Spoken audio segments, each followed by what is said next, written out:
This is a presentation on convenience sampling by Daria Reed.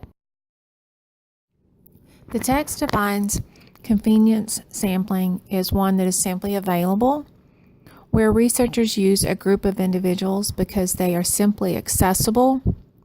The sample will have similar characteristics that are targeted by the study, and the participants have some level of variability or spread of scores on each variable. Oftentimes, this is the only type of sampling possible when used, and it is used when the primary purpose of the research may not be to generalize, but to better understand relationships that may exist. You should always limit applying your findings to similar types of populations as the participants in the sample. But as more and more research accumulates with different convenient samples, the overall credibility of the conclusion will be enhanced. The known limitations of convenient sampling is that the nature of convenient sampling may bias the results, and that your generalizability is severely hampered with volunteers to other populations.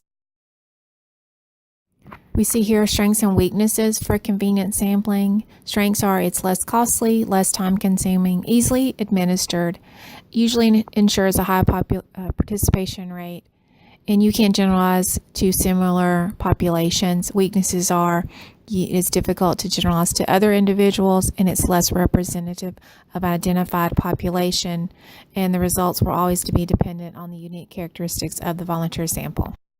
The research study that I looked at was rumination as a mechanism linking stressful life events to symptoms of depression and anxiety.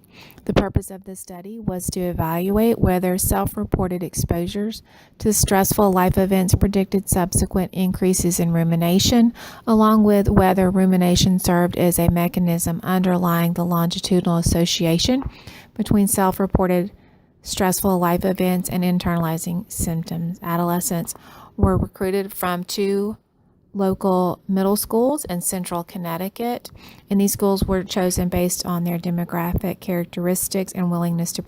The book is specific about the criteria for evaluating sampling procedures and participant descriptions. Step 1 says the participants in the study should be clearly described, and the description should be specific and detailed as well as any unique characteristics.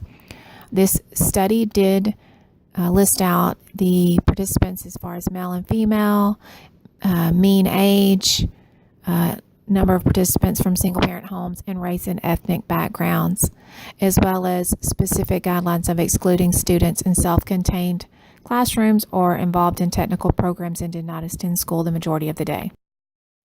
Step 2 says your population should be clearly defined, which they did. The schools were located in a small urban community with a metropolitan population of over 71,000. The participating schools did reside in a predominantly lower socioeconomic status community with a per capita income of a little over 18,000. And the adolescents were recruited from the total enrollment of 2 middle schools having grades 6 through 8 in central Connecticut. So they did give us the specifics of the population. Step 3 and 4 say the method of sampling should be clearly described and the response rate for a survey study should be clearly indicated. We saw that in this study that they described that they had to agree to participate, their parents had to return an active consent form. Parents that did not return were attempted to be contacted by phone. They had a overall participation rate of 72%, and they also even looked at and studied the participants who completed the baseline but not follow-up assessments, or participants who did not complete at least one of the follow-up assessments to make sure there was no bias there. In the last 3 steps, we see the selection of participants should be free of bias.